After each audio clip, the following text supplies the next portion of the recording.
dia a todos, bom dia a todas, bom dia para você que nos assiste pela Pop TV em Sobradinho e Porto Alegre ou nos escuta pela Cultural FM em Santa Catarina e no Rio Grande do Sul. Sejam todos muito bem-vindos e bem-vindas a mais um ICL Mercado Investimentos. Hoje, quarta-feira, também conhecida como Super Quarta, dia que vão ser decididos os juros aqui no Brasil e nos Estados Unidos. Não deve mudar muita coisa, mas está todo mundo de olho na sequência, nos comunicados, nas entrevistas que devem acontecer logo depois da reunião. Então todo mundo está querendo o quê? Um spoiler, uma sinalização, uma indicação do que deve acontecer nas próximas reuniões. Além disso, a gente vai falar de um outro assunto que tem a ver com o Banco Central, mas não necessariamente com a Super Quarta. Mas vamos falar dele, que estava meio sumido, faz muito tempo que a gente não lembra e não fala, mas que voltou para os holofotes agora com o caso do Banco Master, que é Roberto Campos Neto. Ele volta ao protagonismo, na verdade, por omissão, né? Porque ele não agiu quando poderia já ter agido em relação ao Banco Master. Ele sabia de tudo e nada fez. E a gente vai falar sobre isso hoje também. Mas antes, vamos dar uma passada na nossa agenda para ver, além de Super Quarta, o que mais a gente tem na quarta-feira e nessa agenda de hoje. Então já vamos colocar aqui na tela para o pessoal de casa acompanhar, porque às 4 horas da manhã saiu o Índice de Confiança do Consumidor de janeiro da Alemanha. Aqui no Brasil tem a FGV divulgando às 8 horas sondagem da indústria de janeiro e às 11h45 teve decisão de política, na verdade teve não, vai ter daqui a pouquinho decisão de política monetária no Canadá. Além disso, 12h30 sai estoques de petróleo, gasolina, destilados e taxa de utilização das refinarias, semana até 23 de janeiro, conhecida aí como semana passada. E, além disso, tem fluxo cambial semanal, velho conhecido nosso, aparece toda semana aqui na nossa agenda, às 2h30 no Brasil. Em seguida, já vamos passar aí para a próxima página, porque deve estar todo mundo já esperando as decisões de política monetária e elas acontecem no final da tarde para o fim do dia. Então, a dos Estados Unidos acontece às 4 horas, com a coletiva de Jerome Powell, que sempre vem na sequência, às 4h30. Então, a previsão é que a reunião acabe por volta das 4h30 e Jerome Powell se pronuncie sobre a reunião e traga aí as suas sinalizações, as suas impressões da decisão, inclusive se deve continuar nessa toada, se vão olhar mais para os dados, isso tudo vai ser falado às 4h30, quando está prevista aí a coletiva do Jerome Powell, que é presidente do Banco Central dos Estados Unidos. Às 6h30 é a hora da decisão aqui. Então a reunião já está acontecendo, né? Ela nem começa hoje, ela começa no dia anterior. A reunião já está acontecendo e às 6h30, por volta das 6h30, deve ser divulgada a decisão de juros aqui no Brasil. E detesto jogar balde de água fria em vocês e não gostaria de dar essa notícia, mas a Selic deve ser mantida em 15%. Mas isso é assunto para daqui a pouquinho. Às 4 horas, durante o dia, na zona do euro, a gente continua tendo a participação na reunião de 2 dias, né? A gente teve ontem e vai ter agora de novo a reunião da diretora-geral do FMI com líderes europeus lá na zona do euro. Como dura 2 dias, vai ser aí durante o dia ontem, e foi durante o dia ontem, e vai continuar sendo durante o dia hoje. O que fica no radar, holofote virado, muita lupa em cima, decisão do Banco Central aqui e nos Estados Unidos, mas mais que isso, não a decisão em si, mas o comunicado e a coletiva que deve vir em sequência. E por mais que a gente tenha essa expectativa pelos juros aqui no Brasil, isso não foi um limitador para a nossa bolsa ontem, que voltou a subir, teve uma alta inclusive grande, chegou a flertar com um patamar ali de 183 mil pontos durante o dia, renovou o recorde e fechou em mais um patamar recorde, fechou com uma alta, mais uma vez uma alta grande, e além disso levou o dólar para 5,20, o menor patamar em 20 meses. Muito disso veio na esteira do IPCA 15 que a gente comentou ontem com vocês. O IPCA 15 veio abaixo do esperado. Vamos ver se esse IPCA 15 repercute um pouco hoje também na reunião do Copom, porque a gente não pode continuar tendo aquele comunicado falando que a expectativa da inflação está desancorada depois de um dia e de várias medições de IPCA surpreendendo para baixo. Então, o mercado coloca uma projeção, o IPCA vem abaixo dessa projeção e não tem como falar que isso está gerando desancoragem de expectativa.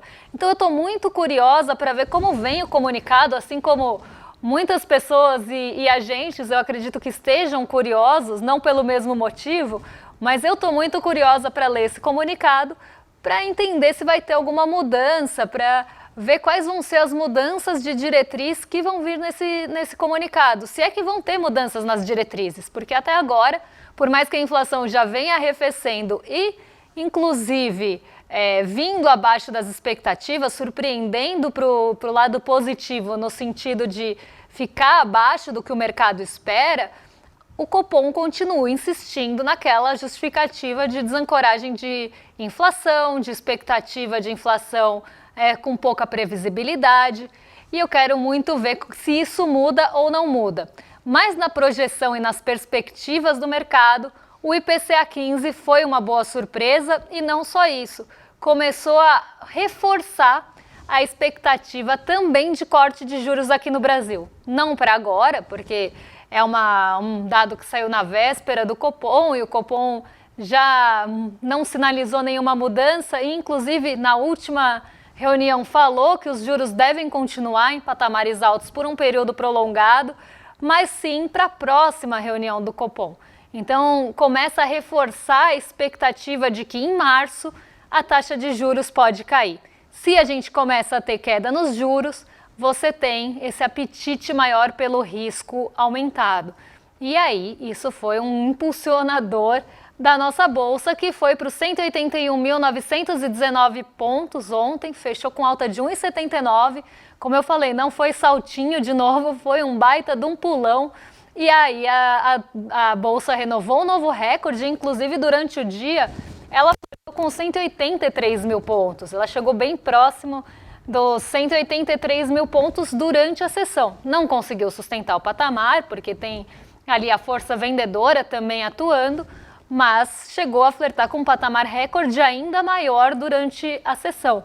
E dependendo de como for a indicação do comunicado hoje, isso pode, inclusive, mexer com o mercado na abertura amanhã. Hoje o mercado vai agir muito na expectativa pelo comunicado, mas amanhã já deve refletir justamente essa decisão de juros e principalmente o comunicado. Esse apetite todo pelo risco e mais uma vez a entrada de recurso estrangeiro aqui, inclusive eu separei um trechinho para vocês sobre esse fluxo estrangeiro que entrou aqui, que continua entrando, e aqui eu separei um trechinho, abre aspas. O fluxo estrangeiro segue entrando na B3, na nossa bolsa, especialmente nos papéis mais líquidos e de peso. Então a gente está falando das grandes empresas em volume de negociação e liquidez. As pesos pesados do Ibovespa continuam sendo muito buscadas e alvo desse recurso estrangeiro, o que envolve também recursos mais passivos que chegam via fundos de ETF negociados lá em Nova York. Então são fundos de índice que têm o nosso índice como referência, mas que são negociados lá em Nova York. Tem entrado o maior posicionamento da nossa bolsa por meio desses fundos com bases em ativos brasileiros. Eles estão expandindo ali os seus aportes. Isso é bem interessante porque mostra não só o investidor estrangeiro de forma geral, mas o institucional, os fundos também buscando, não só de índice, mas os fundos buscando os ativos brasileiros para ganho.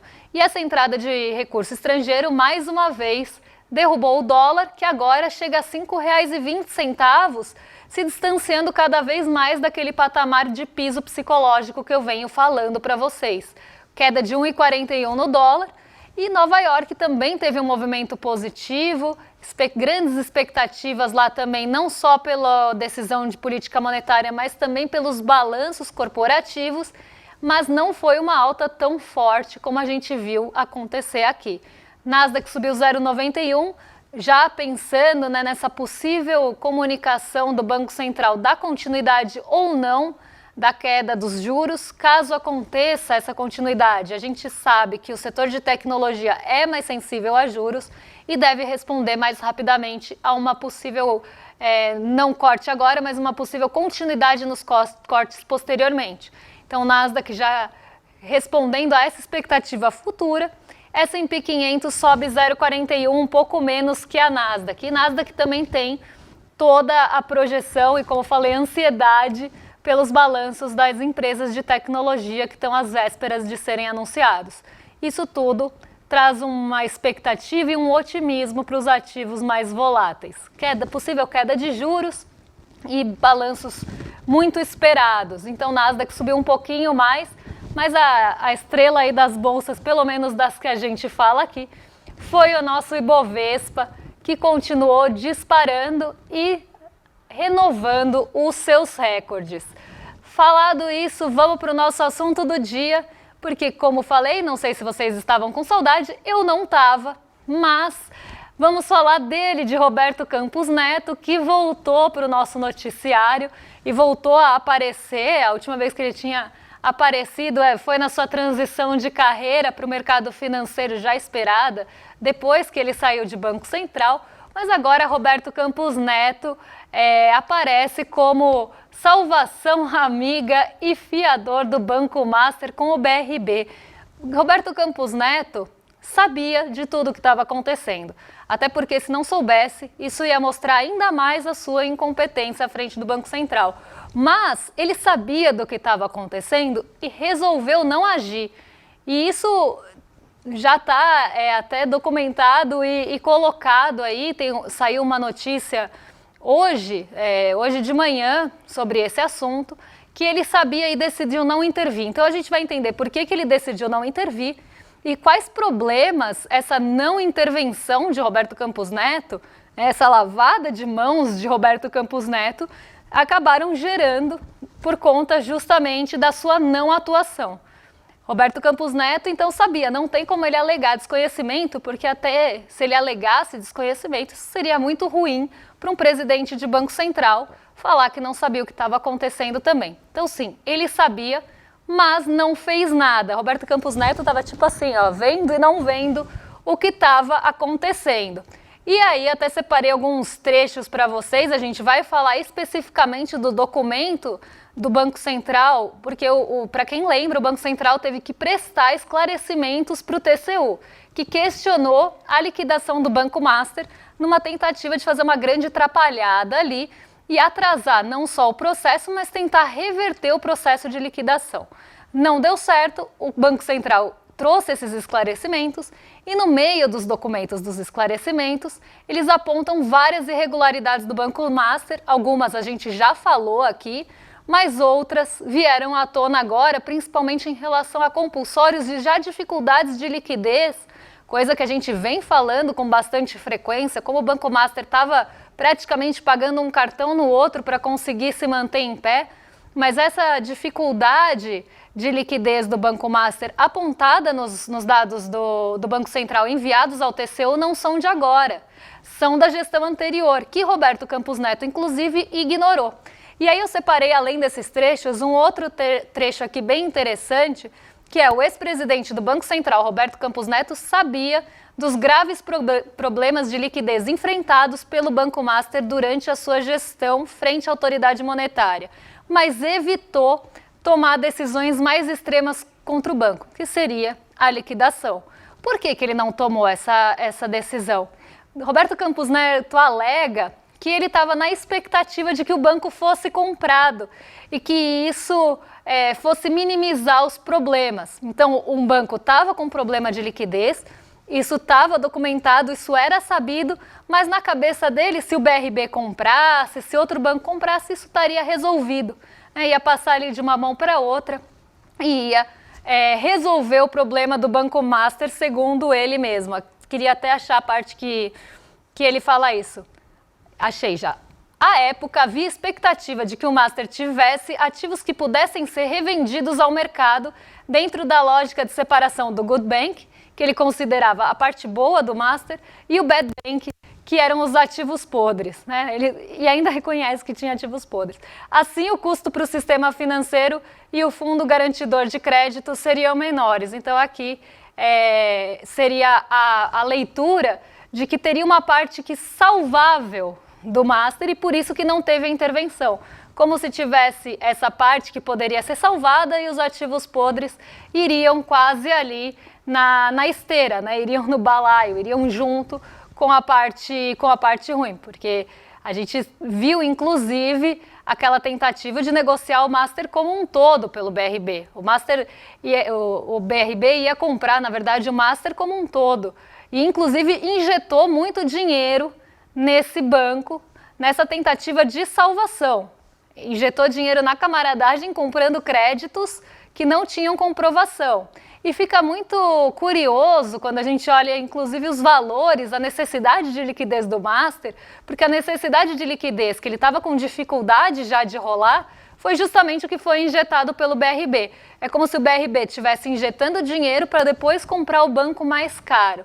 E aí alguns outros bancos falaram dessa divisão, do que queriam, o que não queriam comprar do Banco Master, e isso começou a virar uma bola de neve e que levou, junto a outras N irregularidades que a gente já falou aqui, à liquidação do banco. E vamos separar então os trechos do documento do Banco Central, desse documento enviado ao TCU, que mostram algumas dessas irregularidades, inclusive em relação a pagamento de compulsório que não estava sendo feito. Vamos lá. Ainda de acordo com o documento enviado ao TCU, o Banco Central diz que no segundo semestre de 2024, a crise do Master se agravou. 2024 ainda era Roberto Campos Neto, com a frustração do seu plano de negócios que previa captar 15 bilhões em recursos institucionais de longo prazo, mas somente 2 bilhões foram efetivamente captados. Ainda assim, a instituição financeira manteve a contratação de operações estruturadas de longo prazo e reduzida liquidez, sem gerar os fluxos financeiros relevantes. Gerenciamento inadequado do risco de crédito contribuiu para o agravamento da crise de liquidez do conglomerado, diz o BC. O que esse monte de palavrão está querendo falar para a gente? O Banco Master precisava captar 15 bilhões para manter a liquidez, para se manter em pé, para se manter funcionando. Eles conseguiram só 2 bilhões dos 15. Muito curiosamente, entre 2023 e 2024, o BRB injetou justamente praticamente 16 bilhões no Banco Master. Ainda assim, a instituição financeira, mesmo tendo um problema de liquidez, de dinheiro líquido mesmo, ali, de dinheiro para girar, de dinheiro para pagar suas dívidas, de caixa, mesmo com essa dificuldade de liquidez, ele manteve a contratação de operações de longo prazo, estruturadas, e até os precatórios, que são de longo prazo. Então ele está precisando de dinheiro líquido, de dinheiro para caixa, para pagar suas próprias dívidas, para se manter em pé, mas com esse dinheiro que ele conseguia captar, com o dinheiro que entrava, ele comprava coisas de longo prazo sem liquidez, estava se travando cada vez mais. Então esse já foi o primeiro risco, né, de liquidez e de gerenciamento de risco de crédito que o Banco Master apontou e que já Roberto Campos Neto sabia, porque foi na gestão dele. Mas vamos continuar, porque piora. Parece que está ruim, mas a coisa piora. Vamos para a próxima parte, porque diante das dificuldades de captação de recurso, justamente o que a gente estava falando agora, dos investidores institucionais, mesmo depois de iniciar sessões de carteiras em conformidade com o plano de contingência, a partir de 24, o Banco Master não conseguia mais rolar as dívidas, né, as obrigações vencidas captadas via plataforma de investimento. Aqueles CDBs que ele estava emitindo, que ele já não conseguia mais pagar e emitia cada vez CDBs mais atraentes, mais atrativos, com rendimento maior, para tentar rolar aquela dívida, ele já estava nessa há algum tempo. É isso que está falando aqui. Ele já estava com muita dificuldade de rolar essas dívidas vencidas. Além disso, foram registrados diversos episódios de recolhimento insuficiente dos depósitos compulsórios por parte do conglomerado. Ó, tá difícil hoje o trava-língua. Aí eu complemento aqui. De acordo com o documento enviado ao TCU, o Banco Central diz que no segundo semestre... Não é essa parte eu já li, né? Não, é que é exatamente a mesma, começa exatamente da mesma forma. No relatório enviado ao TCU, o Banco Central relata que a partir de novembro o Master passou a ter dificuldade para rolar as dívidas e não só isso, a partir desse mês, um mês antes do Roberto Campos Neto deixar o cargo, o Master não estava recolhendo os compulsórios exigidos pelo Banco Central. Esse é um dinheiro que os bancos são obrigados a deixar no Banco Central como medida de prudência para a estabilidade do sistema financeiro. Então o Master não só não estava tendo dinheiro para pagar suas dívidas, seus compromissos, suas obrigações, estava ali às vésperas do calote, como também não estava cumprindo com as obrigações do próprio Banco Central. E Roberto Campos Neto, diante de tudo isso, não fez nada, porque ele acreditava que o banco poderia ser salvo como uma donzela na torre, o Banco Master ia jogar as tranças e alguém ia lá salvar o banco. Essa era a visão do Roberto Campos Neto, e aí por isso ele resolveu lavar as mãos, mesmo colocando a estabilidade do sistema financeiro nacional em risco. E as outras instituições que estavam expostas ao Master e todos os investidores que estavam expostos ao Master em risco também, os aposentados, as pessoas das previdências, mesmo diante de tudo isso, ele decidiu não intervir, porque vai dar rombo no FGC se intervir, né? Então, melhor não intervir para não prejudicar o FGC e levar a bola de neve para onde ela aguentar, né? Enquanto ela não virar uma grande avalanche, coisa que já estava virando. Então, vamos rolar essa bola de neve o quanto a gente conseguir para não mexer com o FGC, mas sim continuar piorando a situação, e a gente sabe que essa situação foi agravada.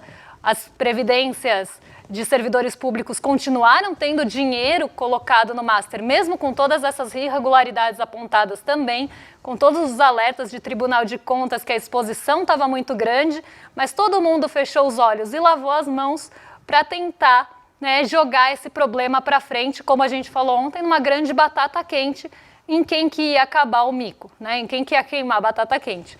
E agora a gente vê, né, o Roberto Campos Neto nessa história também jogando a batata quente para frente, porque isso caiu no colo do próximo presidente do Banco Central, Gabriel Galípolo, que liquidou o Master, mas teve que ainda prestar um monte de esclarecimentos sobre a liquidação para o TCU, teve que explicar por que liquidou, né, teve que explicar por que essas irregularidades estavam acontecendo. E eu sempre falo, o Banco Master não teve erro de liquidação. O erro foi não liquidar antes e deixar essa bola de neve crescer por mais um tempo. Porque quando a gente está falando de sistema financeiro, a gente não está falando de uma bolinha de neve mesmo, a gente está falando de uma coisa que pode virar avalanche, pode pegar outras instituições, pode colocar em risco outras instituições, como colocou mesmo. E não só com a conivência e essa passada de pano do Campos Neto, mas também com as instituições financeiras tentando lucrar ao máximo em cima do Banco Master e de toda essa situação, porque cada vez mais eles precisavam do dinheiro, aumentavam o rendimento, muito provavelmente aumentavam esse spread de captação, nessa agressividade para conseguir a captação, usando, né, com o FGC e usando o FGC de seguro. E aí o Campos Neto vai falar, mas ia prejudicar o FGC. Sim, e acabou prejudicando ainda mais, porque as dívidas ficaram cada vez maiores e a captação também ficou cada vez maior. Então, parabéns aí para o Roberto Campos Neto, que só agravou a situação, lavou as mãos e fingiu que não estava vendo, até porque era o último ano dele, e ele quis jogar no colo do próximo. É mais ou menos assim que a coisa funciona. Inclusive, a manchete é essa. Campos Neto sabia dos problemas, mas evitou intervir no seu último ano. Afinal, a bomba não ia estourar no colo dele, que estourasse no colo do próximo presidente do Banco Central. Falando em Banco Central, hoje tem Copom, hoje é super quarta, e a gente tem uma pergunta do Chico Sá em relação a projeções do mercado. E como hoje a gente vai falar delas, vamos passar por essa pergunta, uma pergunta da nossa audiência, e eu já passo para as perspectivas, hoje está muito difícil aqui, hein? Pelas perspectivas da Selic e o que deve acontecer hoje no Copom. Olá, Débora, sou seu fã, acompanho a economia com você e eu tenho uma pergunta. É o seguinte, eu vejo mês a mês, ano a ano, um festival de erros do tal mercado, né? Aquelas projeções para cá, projeções para lá. O que tem por trás desse festival de erros, Débora? É algo intencional para influenciar o próprio mercado ou realmente a moçada erra por ingenuidade? Beijos! Eu não tenho nem roupa para ouvir que Chico Sá é meu fã, né? Mas enfim, vamos para o foco na pergunta. O que está por trás desse festival de erros do mercado? Eu diria que não é só um erro de leitura do cenário, tem muito de torcida também, eu falei um pouco sobre isso no N1, existe um fator torcida do mercado e até tentativa de pressionar os agentes, sejam no mercado, no Comitê de Política Monetária, no próprio Copom, como também nas políticas fiscais, existe uma tentativa de pressão pelo mercado financeiro para ele se fazer ouvido e ter as suas vontades atendidas, a sua agenda atendida. Então tem esses dois componentes. No fim do ano passado, teve toda uma histeria em relação ao fiscal. Houve uma leitura muito errada em relação ao fiscal.